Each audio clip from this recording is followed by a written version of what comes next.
il y a eu aussi, ce manque, on pourrait parce peut-être... qu'on peut appeler ça un manque de courage. Certainement, il a manqué de courage. Mais ce courage aussi était trop calculateur parce que ce courage, derrière cette peur, se cachait des ambitions personnelles liées à sa propre volonté.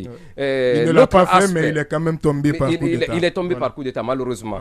L'autre aspect qu'il faudrait aussi mettre dans la balance, c'est qu'aujourd'hui, avec le temps, le CNRD qui est au pouvoir, les infractions qui ont été commises, c'était sous un régime de transition. C'était à l'époque de Dadis.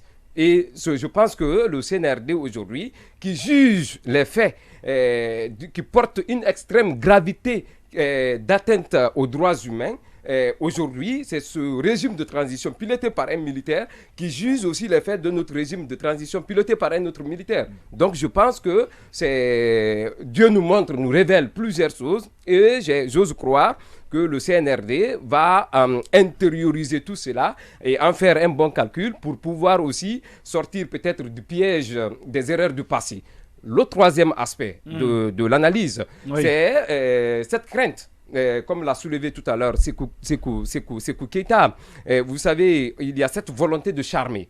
Parce que je ne veux pas aller trop en profondeur sur les aspects techniques du procès, mais on peut se limiter aux aspects superficiels. C'est la crainte. Il ne faudrait pas qu'à l'issue de ce procès, qu'on ait des victimes innocentes et qu'on ait après des innocents victimes. C'est ça la grosse inquiétude parce que si on se fie de tout ce qui se raconte, et aujourd'hui il y a déjà un coupable désigné. Et ce coupable désigné, c'est Koumba Diakité, qui est incarcéré depuis plusieurs années et qui aujourd'hui malheureusement n'a pas accès aux soins les plus à un certain nombre de droits. C'est ce qui est malheureux. Donc aujourd'hui, l'État déjà a situé l'opinion sur le coupable. Donc on a un coupable désigné. Dans la même logique, les faits, aujourd'hui c'est cette crainte. Il n'a plus confiance